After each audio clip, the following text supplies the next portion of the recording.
저희 계속해서 신명기 공부하겠습니다. 먼저 잠깐 기도하겠습니다. 하나님 아버지, 주님께서 주신 말씀을 통해 저희가 더욱더 주님의 뜻을 분명하게 알아갈 수 있도록 도와주시고, 단지 주님의 말씀을 머리로만 아는 것이 아니라 저희가 그 말씀을 따라 살 수 있도록 또 도와주시기 원합니다. 예수님의 이름으로 기도드렸습니다. 아멘. 우리는 이제 이전 과에서 이 신명기 7장의 말씀이 왜 신약 교회에게 하시는 말씀이 아닌 이스라엘 자손에게 하시는 말씀인지를 저희가 살펴봤는데요. 우리는 예수 그리스도의 몸된 교회로서 다른 신을 섬기는 사람들을 살해하라는, 죽이라는 명령을 받은 적이 없습니다. 이스라엘 백성은 신명기 7장에는요, 신명기 7장 외에도 다른 율법에도 다른 신을 섬기는 사람들, 우상 숭배하는 사람들을 죽이라는 말씀이 있죠. 근데 이 말씀은 이스라엘 백성에게 가나안에서 어떻게 살아야 할지에 관해서 주님께서 주신 말씀이지 신약 교회에게 주신 말씀은 아니라는 겁니다. 이스라엘 백성에게는 다른 신을 섬기는 사람들을 죽이라고 말씀하셨죠. 그런데 신약 교회에게는요, 다른 신을 섬기는 사람들에게 복음을 전하라고 말씀하고 있습니다. 서로 완전히 다른 명령을 받은 거죠. 성경은 우리가 하나님의 말씀에 온전히 순종한다고 해서 우리가 이 세상에서 건강하고 또 행복하게 아주 잘 살게 된다, 이렇게 말씀하신 적이 없습니다. 성경은 오히려 우리가 하나님의 뜻대로 살려고 할수록 이 세상에서는 핍박을 받을 것이라고 말씀합니다. 사도 바울은 자신의 모든 것을 바쳐서 주님을 섬겼지만 이 세상에서 엄청난 핍박과 고난을 받았습니다.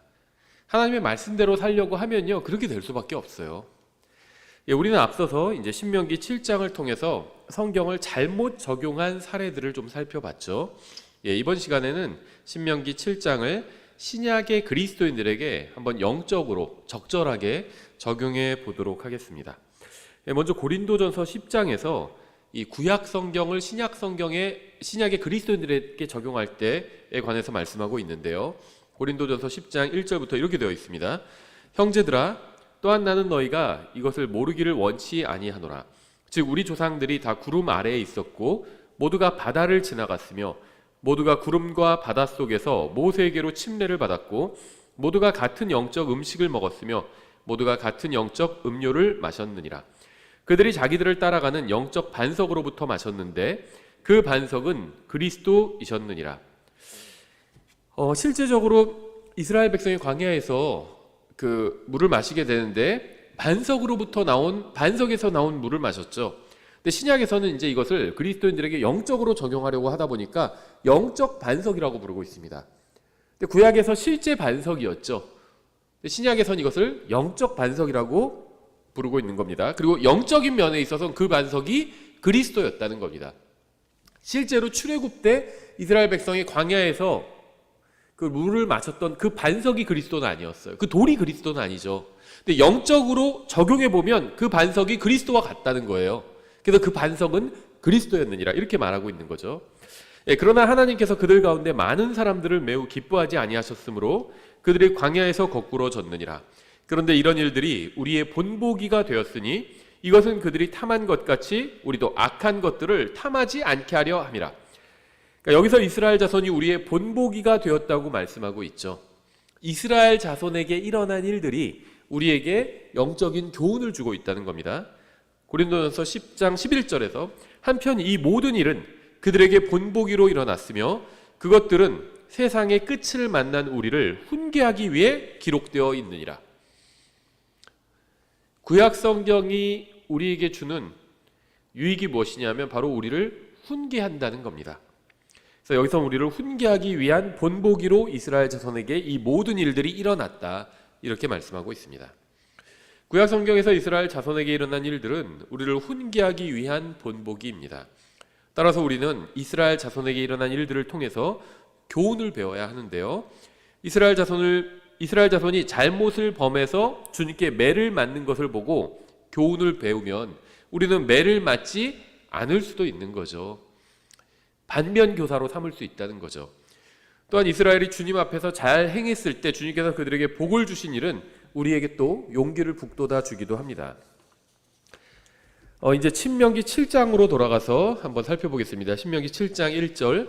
주내 하나님께서 내가 가서 소유할 땅으로 너를 데려가시고 내 앞에서 여러 민족 곧 헷 족속과 기르가스 족속과 아모리 족속과 가나안 족속과 브리스 족속과 히위 족속과 여부스 족속 등 너보다 크고 강력한 7 민족을 내쫓으실 때, 우리가 앞서 살펴본 것처럼 하나님께서는 우리에게 땅을 주시겠다고 약속하신 적이 없어요. 이스라엘 백성에겐 땅을 주시겠다고 약속하셨지만 교회에게는 땅을 주시겠다고 약속하신 적이 없습니다. 하나님께서는 우리에게 하늘의 엄청난 보화를 마련해 주시겠다고 약속하셨죠. 베드로전서 1장 4절에 나와요. 너희를 위해 하늘에 마련된 썩지 않고 더럽지 않으며 사라지지 아니하는 상속 유업을 받게 하셨나니. 여기서 너희는 누구죠? 교회를 말하는 거죠. 킹제임스 성경 진영 일부에서 어떤 분들은요, 일반 서신을 환란 서신이라고 부릅니다. 그래서 바울 서신, 로마서부터 빌레몬서까지가 교회에게 교리적으로 적용되고 히브리서부터 유다서까지는 환란 성도들에게 적용된다, 이렇게 가르치는 분들이 있는데요. 그분들의 주장에 따르면 방금 읽은 이 베드로전서 1장 4절의 말씀이 환란 성도들에게 적용된다는 거죠. 근데 여기서 뭐라고 말씀하고 있죠? 너희를 위해 하늘에 마련된이라고 말씀하고 있죠. 환란 성도들이 하늘에 마련된 무엇인가를 누리게 되나요? 그러지 않죠. 여기서 환란 서신이라는 건 없습니다. 그거는 성경을 wrongly, 잘못 나눈 거예요. 여기서 저희가 신약 성경 개요 책을 보시면 뒤에 부록으로 제가 자세한 설명을 실어놨습니다. 또 주님께서는요, 우리를 그리스도 안에서 완벽하게 만들어 주셨다고 말씀하고 있어요. 골로새서 2장 9절부터 10절이죠. 그리스도 안에는 하나님의 신격의 모든 충만이 몸으로 거하고 또 너희는 모든 권력과 권능의 머리이신 그분 안에서 완벽하며. 하나님 측에서 봤을 때는요, 우리가 이미 완벽하다는 겁니다. 그럼 어떻게 해야 되는 거죠? 왜 완벽하다고 부르실까요? 준비가 다 됐다는 거예요. 다 된 겁니다. 우리가 예를 들면 무슨 큰 일을 위해서 준비할 때 다 준비를 해놓으면 이제 완벽해 이런 말 하기도 하죠. 준비를 다 해놨다는 겁니다. 하나님의 아들이 되었고요, 또 하나님의 아들답게 살 수 있는 것을 우리는 이미 다 받았습니다. 우리가 이것을 누리기만 하면 돼요. 그래서 하나님께서는 그분 안에서 완벽하다는 겁니다. 예수님을 떠나서는 완벽하지 않아요. 우리는 아무것도 아닙니다. 하지만 예수님 안에서는 완벽합니다. 하나님의 아들답게 살 수 있는 모든 영적인 복을 이미 다 받았습니다. 무엇을 통해서? 성령님을 통해서. 우리가 예수님을 믿는 순간, 그걸 요한복음 1장 12절에선 받아들인다고 얘기하고 있죠. 예전 성경에서 영접한다고 번역했습니다. 믿는 것이 받아들이는 거예요. 예수님을 받아들이면 어떻게 되죠? 예수님이 들어오시죠. 근데 예수님은 지금 인간 육체를 입고 계시잖아요. 변화된 육체이긴 하지만 인간 육체를 갖고 계시죠. 그래서 도마에게도 보여주셨잖아요. 구멍 뚫린 거 다 보여주셨잖아요. 부활하신 육체도 인간 육체였습니다. 다만 영광스러운 몸으로 변화된 육체죠. 우리도 공중에 들림받아 올라가면요, 변화된 육체를 받게 될 겁니다. 하지만 인간 육체예요, 그것은. 하지만 영광스러운 인간 육체죠. 어쨌든 간에 성령님께서 들어오셨습니다. 예수님을 믿는 순간. 근데 성령님은 하나님이죠. 하나님의 모든 것을 가지고 들어오신 겁니다.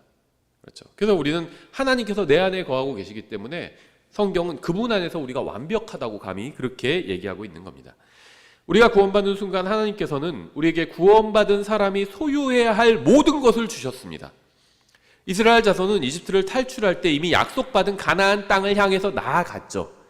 우리도 구원받는 순간 그리스도인답게 살 수 있는 모든 것을 하나님께 받았습니다. 이집트를 탈출한 이스라엘 자손에게 가나안을 정복하고 누리는 일만 남은 것처럼 우리도 그리스도인다운 삶을 누리는 일이 앞에 놓여 있어요. 누리면 되는 겁니다. 가나안을 들어가서 차지하면 되는 것처럼 이미 약속해 주신 이 하나님의 아들답게 사는 것을 누리면 된다는 겁니다. 성령님께서 우리 안에 들어오실 때 하나님께서 우리에게 허락하신 가장 중요한 것들을 가지고 들어오셨어요. 우리는 주님께서 다시 오실 때까지 이런 것들을 누리면서 살면 된다는 겁니다. 이게 하나님께서 우리에게 요구하시는 거예요.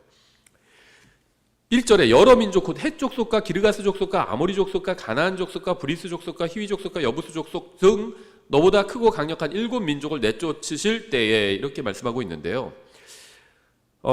이 말씀도 우리에게 한번 적용해 보겠습니다. 하나님을 믿지 않는 이교도들을 죽이는 것은 그리스도인의 일이 아닙니다.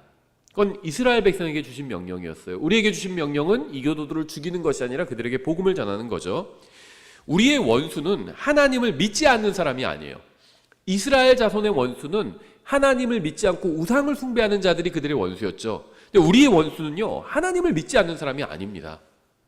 심지어요, 킹제임 성경 진영에서 킹제임 성경에서 번역된 다른 한글 번역본단을 쓴다는 이유로 막 원수처럼 여기는 사람들도 있어요. 그러나 그렇지 않습니다. 원수가 아니죠. 그 사람들이 구원받았다면 우리의 형제죠. 그리고 믿지 않는 사람들도 우리의 원수가 아닙니다. 우리의 원수는요, 외부에 있지 않고 내부에 있어요. 성경은 그리스도인의 원수가 세상 사람이라고 말씀하신 적이 없습니다. 구원받은 많은 사람이 자기보다 큰 죄에 고통당하고 있어요.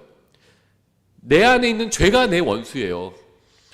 마귀가 원수고 또 세상이 원수죠. 그리고 나의 육신이 원수입니다. 이거를 내 안에 있는 죄라고 부를 수 있는 거죠. 오랫동안 자신을 지배하던 술, 담배, 중독, 나쁜 습관, 우상에 끌려다니고 있어요. 많은 그리스도인들이. 하나님께서는 작은 민족이었던 이스라엘을 위해서 큰 민족을 내쫓으신 것처럼 나약한 우리가 우리보다 큰 우리를 지배하는 죄와 싸울 수 있게 하실 겁니다. 우리가 주님께 내어드리기만 한다면 내쫓아 주실 거예요. 하지만 우리가 가만히 있으면 주님께서 일하시는 것이 아니죠. 내어드려야 합니다. 주님의 말씀대로 행해야 합니다. 그럼 주님께서 일하실 거예요. 가나안도 마찬가지였죠. 이스라엘 백성 아무것도 안 하는데 하나님께서 가나안 민족을 내쫓아 주신 건 아니죠. 가서 차지해야 됩니다. 가라고 하면 가야 돼요. 가만히 있으면 되지 않습니다. 이스라엘이 여리고를 어떻게 정복했죠? 막 피 흘려 싸워서 정복했나요? 그렇지 않죠. 7바퀴 돌았습니다. 하나님께서 싸워주신 거예요. 최소한 하나님께서 가라고 할 때 가야 됩니다. 돌아야 돼요. 여리고를 돌라고 그러면 돌아야 됩니다. 그럼 하나님께서 싸우실 겁니다. 우리도 마찬가지입니다. 자신의 죄를 도저히 이길 수 없다고 하는 구원받은 사람을 본 적이 있습니다. 분명한 점은 그 사람의 주장은 사실이 아니라는 거예요. 성경적으로 보면 죄에게 질 수밖에 없는 그리스도인은 없습니다. 사람은요, 죄를 이길 수 있어요. 생각해 보세요. 어떤 내가 짓는 죄가 있어요. 근데 그 죄를 짓지 않으면 100만 원을 준다고 하면 짓지 않을 수 있죠. 이러면 담배를 피는 게 죄라고 가정해 보겠습니다. 오늘 하루 담배 피지 않으면 100만 원 준다. 그럼 참을 수 있죠. 난 100만 원 갖고 못 참아. 그 사람한테 1000만 원 준다. 그럼 참을 수 있죠. 그러니까 참을 수 있다는 겁니다. 죄를 이길 수 있다는 거예요. 자기가 그냥 죄를 짓는 거지 죄에게 질 수밖에 없어서 지는 게 아니라는 겁니다. 1억을 준다고 하면 못 참을까요? 술을 좋아하는 사람인데 오늘 술 안 마시면 1억 준다고 하면 참죠. 참을 수 있다는 거예요. 안 마실 수 있다는 겁니다. 그러니까 사람이 죄를 이기고자 하면 이길 수 있다는 겁니다. 특히 그리스도인에게는요, 이기지 못할 습관적인 죄는 없다는 겁니다. 하나님께서 이스라엘 자손에게 가나안을 주겠다고 약속하신 이상 그들은 아모리 족속과 브리스 족속과 히위 족속이 너무 강해서 차지하지 못하겠다는 핑계를 댈 수가 없습니다. 마찬가지로 그리스도인들도 구원받아 성령님을 소유하고 있는 이상 오랫동안 습관적으로 지은 죄가 너무 커서 죄를 이기지 못하겠다는 핑계를 댈 수가 없습니다. 가나안 족속보다 크신 하나님께서는 우리를 지배하던 죄보다도 크신 분이기 때문이에요. 믿음으로 하나님의 말씀에 순종해서 영적 전쟁을 하면 이기지 못할 죄는 없습니다. 우리가 우리 인생에서 죄를 몰아내지 못하는 이유는 하나님의 말씀을 믿지 않기 때문이에요. 이스라엘이 실패한 이유와 정확히 같습니다. 이스라엘이 왜 가나안 족속을 몰아내지 못했죠? 가나안 족속이 이스라엘보다 더 강했던 건 사실이죠.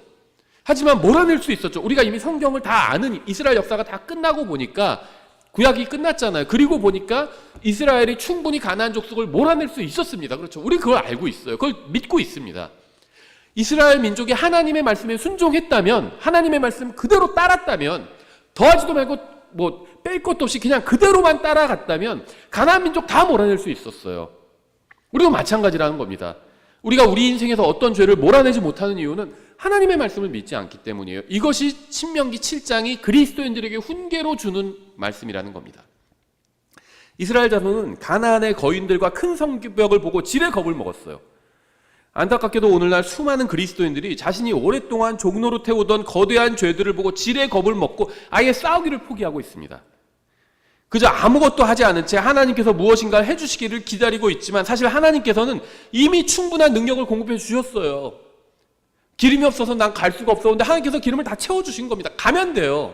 운전해서 가면 됩니다. 근데 난 기름이 없다고 생각하는 거예요. 그러니까 가지 못하는 겁니다. 게이지에도 기름이 만땅이라고 딱 표시되는데도 가지 못한, 성경이 우리에게 능력을 주셨다고 말씀하고 있죠. 하나님의 자녀답게 살 수 있다고 말씀하고 있어요. 우리는 그렇게 하지 않는 겁니다. 하나님의 말씀을 믿지 않기 때문에 그런 거죠. 우리가 할 일은 하나님의 말씀을 믿고 그 말씀에 순종해서 그대로 행하는 겁니다. 우리의 문제는 우리를 지배하고 있는 죄가 우리 안에 거하시는 하나님보다 훨씬 더 크다고 생각하는 겁니다. 하지만 결코 그렇지 않습니다. 이 세상 그 무엇도 우리 안에 거하시는 하나님보다 큰 것은 없습니다. 죄라 할지라도 마찬가지예요. 우리가 담배를 끊지 못하고 있다고 한번 가정해 보겠습니다. 담배를 끊지 못하고 있어요. 사실 성경은 담배가 죄라고 말씀하신 적이 없죠. 어떤 분들은 성경이 술은 죄라고 말씀하고 있어요. 술은 잘못된 거라고 말씀하고 있습니다. 그리스도인들에게 합당치 않다고 말씀하고 있어요. 근데 담배는 죄라고 말씀하신 적이 없습니다. 왜냐하면 담배는 성경에 안 나오거든요. 어떤 분들은 욥기에서 마귀의 입 코에서 무슨 연기가 나오는데 그게 담배 아니냐 이렇게 얘기하는 분도 있는데요. 마귀가 담배 피고 있지 않죠. 마귀의 죄는요, 술 마시고 담배 피고 이런 간음하고 음행하고 이런 게 아니었습니다. 마귀의 죄는요, 교만이었어요. 교만이 모든 죄 중에 으뜸가는 죄입니다. 마귀는 교만해서 구원받을 수 없고요. 교만해서 쫓겨난 거고요. 교만한 사람은 구원받을 수가 없습니다. 모든 죄인이 구원받을 수 있는데 교만한 사람은 구원받을 수가 없어요. 난 죄인이 아니야. 이렇게 생각하면 구원받을 수 없습니다.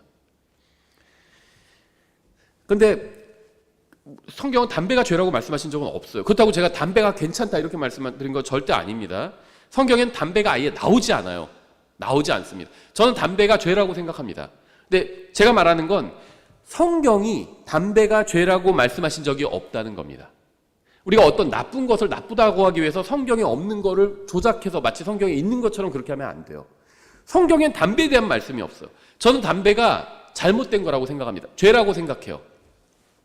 그런데 전 담배를 고등학교 1학년 때 예수님을 믿었기 때문에 담배를 그렇게 피워본 적이 없는데요. 그 얘기를 들어보면 담배가 참 오묘해요. 그러니까 뭐냐면 안 믿는 사람들이 술, 담배를 하잖아요. 믿는 사람들은 이제 술, 담배를 안 합니다. 안 하려고 합니다. 근데 술은 사람의 정신을 잃게 만들죠. 근데 담배는요, 오히려 더 진지해지게 만들어요, 사람을. 술과는 완전히 성격이 다릅니다. 그렇죠? 술은 사람의 자제력을 잃게 하죠. 담배는요, 사람을 더 집중하게 만들어요. 그래서 유명한 설교자 2명이 담배를 핀 사람이 있었죠. 스펄전과 탈메지였죠. 영국에서는 스펄전, 미국에서 탈메지, 담배 폈어요. 둘 다 굉장히 유명한 설교자인데. 왜냐하면 둘 다 성경에 담배가 없으니까 이거 죄라고 인식하지 못한 겁니다. 스펄전은 물론 나중에 담배를 끊었습니다. 죽기 6개월 전에. 근데 어쨌든 간에 저는 성경에 담배가 나오지 않지만 담배가 죄라고 생각을 합니다. 왜냐하면 사람을 완전히 지배하기 때문이에요. 하나님께서 나에게서 제일 최고의 자리에 계셔야 되는데 내 안에서 나를 지배하셔야 됩니다. 하나님께서. 근데 담배를 끊지 못한 사람은 담배가 그 사람을 지배하는 겁니다. 그럼 그게 우상인 거예요. 담배에 중독된 사람은 담배가 물질에 불과한데도 불구하고 담배를 지배하지 못하고 오히려 담배에 지배당하고 삽니다. 담배를 못 피면 손을 떤다든지, 그렇죠. 금단 증상이 일어난다고 하잖아요. 담배가 사람을 굉장히 진지하게 만들지만 필 때는 안 피면 금단 증상을 일으켜요. 지배당했다는 겁니다. 안 하고는 못 살아요. 그래서 담배가 죄인 겁니다. 하나님이 나를 지배하셔야 되는데 담배가 나를 지배하게 만들기 때문에, 그래서 담배가 죄인 거예요. 성경에 없음에도 불구하고. 이거나 똑같죠. 다른 사람 차로 치워 죽이면 잘못된 거죠. 성경에 자동차는 안 나오는데요. 그렇게 얘기하면 안 되죠. 하나님이 아닌 다른 무엇에 사로잡혀 종로로 타고 있다면 그렇게 만드는 게 바로 죄라는 겁니다. 우리가 믿음으로 걷지 않고 육체를 따라 걷도록 하는 모든 것이 죄라는 거예요. 고린도후서 10장 3절부터 5절 이렇게 되어 있습니다. 비록 우리가 육체 안에서 걷지만 육체를 따라 싸우지 아니하노니 우리의 전쟁 무기는 육체에 속하지 아니하고 하나님을 통해 강력하여 강한 요새들도 무너뜨리느니라. 우리는 상상한 것들과 또 하나님을 아는 것을 대적하여 스스로를 높이는 모든 높은 것을 무너뜨리고 모든 생각을 사로잡아 그리스도께 순종하게 하며, 예수님께 순종하게 하지 못하는 것, 예수님이 나를 지배하지 못하게 막는 것, 예수님의 자리를 가로채는 것, 이게 죄라는 겁니다. 많은 그리스도인들이 술이나 담배나 마약이나 게으름이나 나쁜 습관이나 험담이나 복음을 전하지 않음이나 이런 것들, 이런 죄를 지으면서 살아갑니다. 그리스도인이 이런 죄에 빠지는 이유는 이러한 죄들이 영적인 죄라고 생각하지 않고 그저 육신적인 죄라고 생각하기 때문이에요. 내가 좀 육신적이라서 이런 죄, 술 마시고 담배 피고 이런 사람 보면 뭐라고 생각하죠? 육신적인 사람이라고 생각하죠. 또 마약하고 게으르고 나쁜 습관이 계속 있고 다른 사람 험담하고 복음은 전하지 않고 이런 사람 보면 우리는 육신적인 사람이라고 생각하고요. 저 사람은 육신적인 죄를 짓고 있다 구원받았지만 이렇게 생각하죠. 그런데요, 그리스도인의 싸움은 육신적인 것이 아니라 영적인 것입니다. 그리스도인이 육체와 관련된 죄를 짓는다면 그것은 육체적인 문제가 있는 것이 아니라 영적인 문제가 있는 거예요. 술 마시고 담배 피고 험담하고 교만한 사람은 영적인 문제가 있는 겁니다. 육체적인 문제가 있는 것이 아니라는 거예요. 모든 죄는 영적인 겁니다. 육체로 지은 죄도 영적인 데 원인이 있어요. 누군가 간음하면 그건 육체적인 죄죠. 근데 그 사람의 영적인 데에 문제가 있기 때문에 간음한 겁니다. 구원받은 사람이 간음할까? 간음한 예 많아요. 많다고 할 수는 없겠지만요. 종종 들려와요. 어느 목사가 간음해가지고 교회가 무너져 버렸어요. 미국에서도 킹제임스 성경 믿는 교회인데 교회가 사라져 버렸습니다. 사이트도 있고 그랬는데 유익한 글들도 있었는데 다 사라져 버렸어요. 사이트도 통째로. 육체로 지은 죄지만 영적인 데 원인이 있었죠. 영적인 죄인 겁니다. 구원받은 사람이 죄를 짓는 이유는 영적으로 문제가 있기 때문이에요. 영적으로는 아무 문제가 없는데 육체적인 문제가 있어서 육신적인 죄를 짓는 것이 아니라는 겁니다. 진정한 평안과 기쁨은 오직 성령님을 통해서만 오는데 육체적인 죄를 짓는 이유는 이러한 것들을 성령님이 아닌 다른 것으로부터 얻으려고 하기 때문이에요. 왜 간음을 하죠? 어떤 쾌락을 얻기 위함이잖아요. 즐거움을 얻기 위함이에요. 근데 진정한 즐거움은 성령님을 통해서 옵니다. 하나님에게서 와요. 근데 하나님이 아닌 다른 것을 찾는 거잖아요. 다른 게 자기를 지배하게 하는 거거든요. 그래서 이게 영적인 죄라는 겁니다. 모든 죄는 다 영적인 죄예요. 이것이 영적인 문제라는 점을 인식하지 못하고 육체에만 집중하게 되면 결국 문제를 해결할 수 없게 되는 겁니다. 모든 영적 싸움의 승리의 비결은 하나님께서 얼마나 크신 분인지 아는 데 있어요. 이스라엘 백성이 하나님이 얼마나 크신 분인지 알았더라면 가나안에 바로 진격했겠죠. 적을 본 겁니다. 적을 보는 거예요. 다른 사람을 보고 적을 보면 자신감을 잃게 됩니다. 영적 전쟁에서 패배하게 돼요. 원수들을 보니까 막 너무 강해요. 막 세상에서도 잘 나가고요. 뭐 성벽도 으리으리하고요. 우리 집은 초라한데 막 다 잘 살고 있고요. 우리 친구들을 보니까 다 막 메뚜기 같고요. 그 사람들에 비하면 아무것도 아닌 것 같고요. 저 사람들은 무슨 박사학위 갖고 있고 뭐 대단하다고 하는데 우리는 뭐 제대로 나온 것도 없고 그런 것 같은 거죠. 원수를 보고 우리를 보니까 자기 자신을 보니까요. 이길 수가 없는 겁니다. 하나님을 봐야죠. 하나님을. 하나님은 그 모든 것보다 크신 분이잖아요. 아무리 가나안 성벽이 높아도 하나님 훨씬 더 크신 분이죠. 아무리 거인이 커도 하나님 훨씬 더 크신 분이죠. 생각해 보세요. 지옥은 우리보다 훨씬 더 크고 강합니다. 이 세상에 지옥보다 더 큰 게 있나요? 더 지옥보다 강한 게 있나요? 근데 하나님은 우리를 지옥으로부터 구원해 주셨죠. 우리를 구원하신 분은 지옥보다 크고 강하신 분이에요.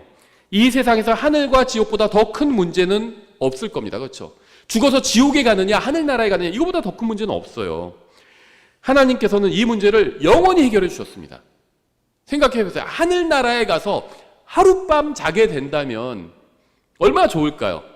지옥에 있는 사람은요, 물 한 방울이라도 내 혀에 누가 적셔줬으면 좋겠다 이렇게 얘기했죠. 그 사람한테 널 하루는 낙원에서 보내게 해줄게. 그러면 그 사람 얼마나 좋아할까요? 하나님은요, 이 하늘나라와 지옥의 문제를 영원히 해결해 주셨어요. 따라서 하나님보다 더 큰 문제도 없고 그리스도인이 극복하지 못할 죄도 없습니다.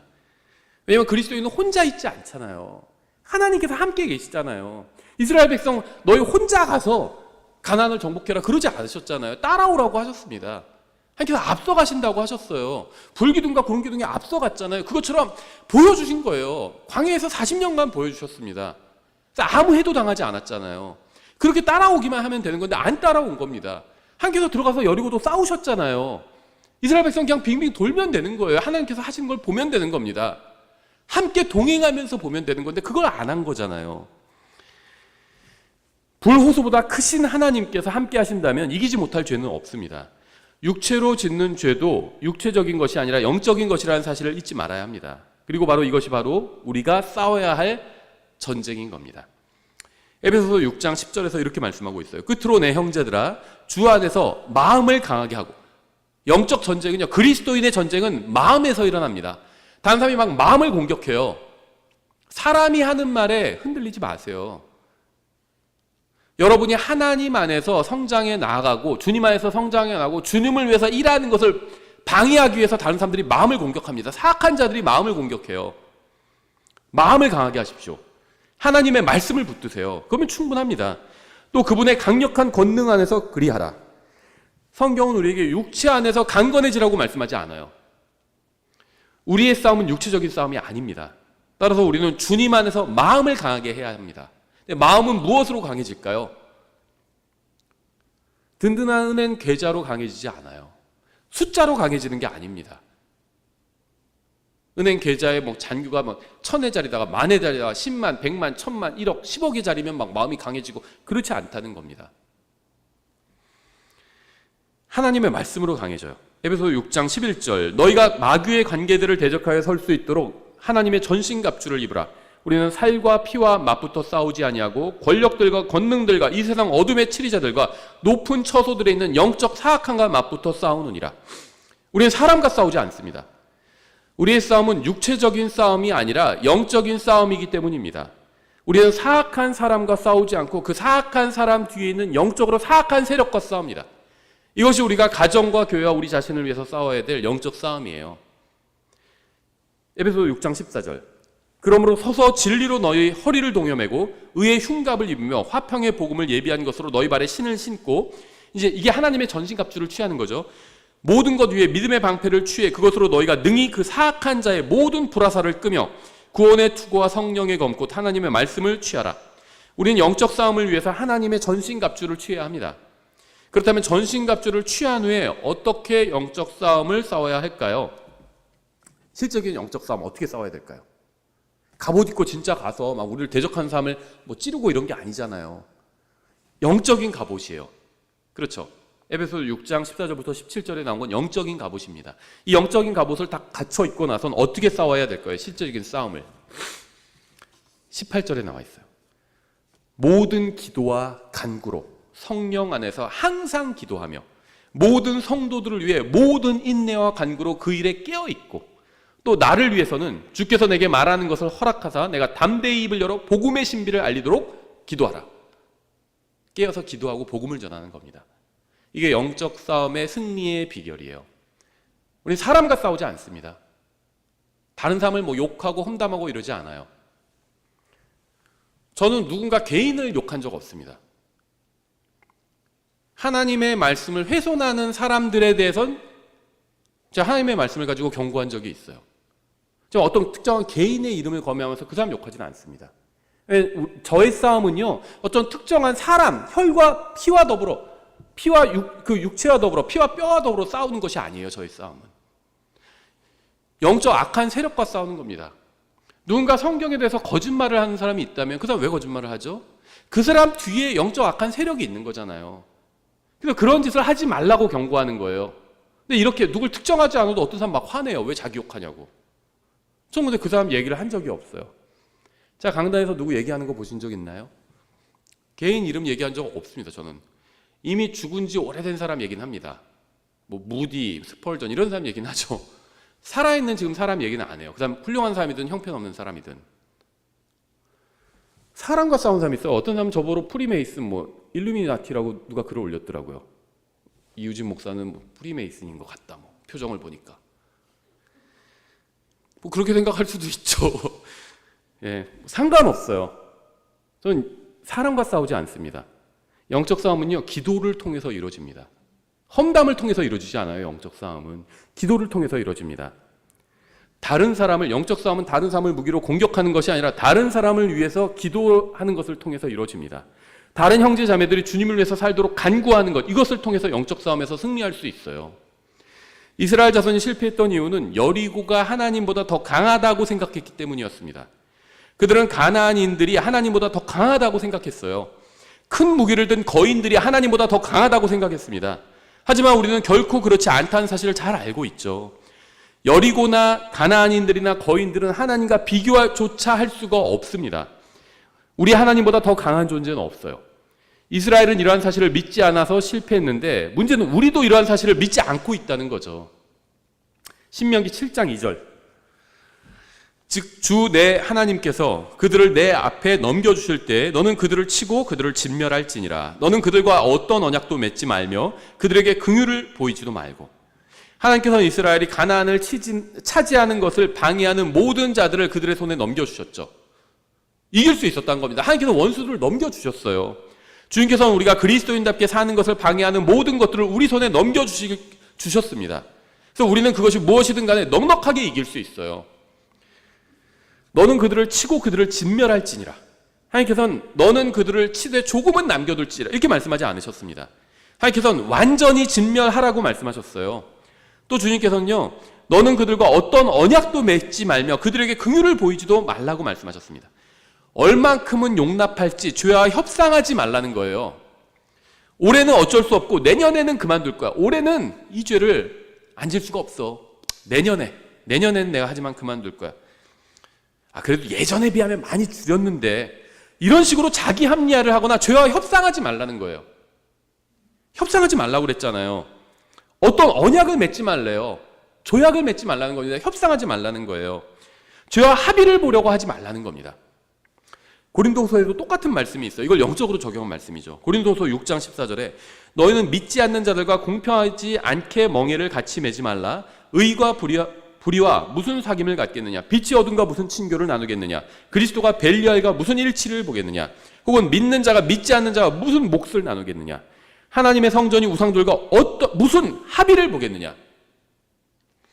너희는 살아계신 하나님의 성전이니라. 하나님께서 이르시되 내가 그들 안에 거하고 그들 안에서 거딜며 나는 그들의 하나님이 되고 그들은 내 백성이 되리라. 하나님의 성전은 우상들과 합의를 볼 수 없다는 겁니다. 성전 안에서 여기는 하나님 섬기는 곳이고 여기는 그래 우상들도 좀 세워두지 뭐, 이렇게 합의 볼 수 없다는 거예요. 근데 우리가 하나님의 성전이라고 했잖아요. 근데 우리 안에 우상이 있다면 합의를 보는 겁니다. 몰아내지 않고 합의를 보는 거예요. 그래서 이걸 다 안 할 수는 없지. 먹고 살려면 이 정도는 해야지. 이 정도 타협은 봐야지. 그렇게 합의를 보는 겁니다. 그리스도인은 죄와 합의를 보려고 해서는 안 됩니다. 죄의 발목을 잡혀서는 결코 승리하는 그리스도인이 될 수 없죠. 킹제임스 성경은 바른 성경입니다. 우리는 바른 성경을 가지고 있어요. 우리는 바른 복음을 믿고 있습니다. 우리에게는 바른 구원자가 계십니다. 우리는 예수님께서 십자가 위에서 우리의 모든 죄를 대속하셨다는 사실을 믿습니다. 하나님께서는 성령님을 통해서 우리 안에 거하고 계십니다. 다른 사람들도 우리 안에 하나님께서 거하신다는 사실을 알고 있을까요? 다른 사람도 우리가 하나님과 동행하고 있다는 사실을 알고 있을까요? 고린도서 6장 17절 이렇게 되어 있죠. 주가 말하노라. 그러므로 너희는 저들 가운데서 나와 너희 자신을 분리하고 부정한 것을 만지지 말라. 그러면 내가 너희를 받아들여 너희에게 아버지가 되고 너희는 내 아들, 딸이 되리라. 주 곧 전능자가 말하노라 하셨느니라. 우리가 죄와 합의를 보지 않고 우리 인생에서 죄를 완전히 몰아낸다면 사람들은 우리 안에 거하시는 하나님에 대해서 묻게 될 겁니다. 그럼 우리는 그들에게 간증을 갖고 복음을 전할 수 있게 되는 거죠. 우리는 지옥으로부터 건져내시고 영원한 생명을 주신 예수님께서 우리가 이 세상에서 그리스도인답게 하나님의 아들답게 사는 것을 도와주지 못하실까요? 우리에게 영원한 생명을 주셨고 지옥으로부터 건져주셨습니다. 하나님의 진노를 대신 받아주셨어요. 그런 예수님께서 우리가 하나님의 아들답게 사는 것을 도와주지 못하실까요? 온 우주를 창조하시고 유지하시는 하나님께서는 우리가 우리 혀를 통제할 수 있도록 도와주실 수가 있습니다. 말씀으로 온 세상을 창조하신 하나님께서는 우리가 그분께 내어드리기만 한다면 우리의 손과 발과 육체를 통제할 수 있게 도와주실 겁니다. 골로새서 2장 13절 이렇게 되어 있습니다. 또 너희 죄들과 너희 육체의 무할례 가운데서 죽었던 너희를 하나님께서 그분과 함께 살리시고 너희의 모든 범법들을 용서하셨으며, 하나님께서는 우리의 모든 죄를 용서해 주셨습니다. 우리를 대적하고 우리를 반대하던 것, 즉 손으로 규례들을 기록한 것을 지우시고 그것들을 길에서 치우사 그분의 십자가에 못 박으셨으며, 주님께서는 우리를 반대하던 것들을 십자가에 못 박으셨습니다. 우리를 우리는 용서를 받았을 뿐 아니라 우리를 정죄하던 것들도 모두 다 사라져 버렸어요. 골로새서 2장 15절. 권력들과 권능들을 망하게 하사 십자가 안에서 그들을 이기시고 공개적으로 그들을 구경거리로 삼으셨느니라. 예수님께서는 모든 사악한 영적 세력들에게 완벽하게 승리하셨습니다. 주님께서는 이미 이기셨어요. 문제는 우리가 죄를 용서받기는 원하지만 죄를 완전히 버리고 싶어 하지는 않는다는 겁니다. 우리는 언젠가는 죄를 완전히 버리게 되기를 바라기는 하지만 지금 당장은 그럴 마음이 없다는 거예요. 이게 우리의 문제라는 겁니다. 우리의 문제는요, 감옥에서 풀려났는데 감옥 밖으로 나가지 않고 계속 그 안에서 살려고 한다는 겁니다. 문이 활짝 열렸어요. 죄의 감옥의 문이 열렸습니다. 예수님께서 열어주셨어요. 예수님을 믿은 날 죄의 감옥이 열렸습니다.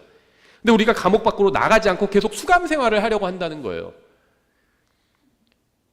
자유로운 사람이라는 명칭은 받았습니다. 하지만 밖으로 나가서 자유를 누리지 않아요. 계속 죄 안에서 산다는 겁니다. 수감 생활을 하는 거예요. 예수님께서는 죄와 영적 사악한 세력에 완벽하게 승리하셨습니다. 그래서 죄의 감옥 문이 완전히 열렸어요. 우리는 원하면 언제든지 죄의 감옥을 떠날 수가 있습니다. 죄에게 종노릇하지 않아도 된다는 거예요. 죄의 노예 생활을 하지 않아도 된다는 겁니다. 죄의 감옥에서 영원히 해방될 수 있다는 겁니다. 이렇게 죄의 감옥 문이 완전히 열려 있는데 우리는 죄의 감옥에서 나가지 않고 여전히 그 안에서 죄의 포로인 채로 생활하고 있습니다. 죄수복을 벗고 가정으로 돌아가지 않고 그대로 감옥에 눌러앉아서 낙심 가운데 살아가고 있다는 겁니다. 우리는 죄를 용서받기 원합니다. 하지만 이 세상에서는 죄와 함께 살기를 원해요. 이것은 영적인 문제고요. 이것이 바로 우리가 승리하지 못하게 막는 겁니다. 우리가 승리하지 못하게 막는 것, 우리가 그리스도인답게 살지 못하게 막는 것, 우리가 영적으로 성장하지 못하게 막는 것은 외부에 있지 않아요. 내부에 있습니다. 아직도 죄를 원하는 아담의 본성을 갖고 있어요. 그게 우리의 문제라는 겁니다.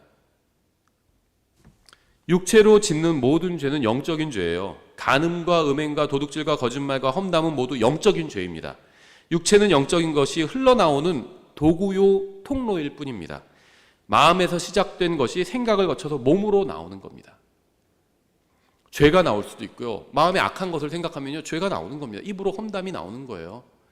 마음에 하나님의 말씀을 생각하고요, 무엇이든지 의롭고 좋은 것들을, 선한 것들을 생각하면요, 입에서 의롭고 선한 것이 복음이 나오고 하나님의 말씀이 나오는 겁니다.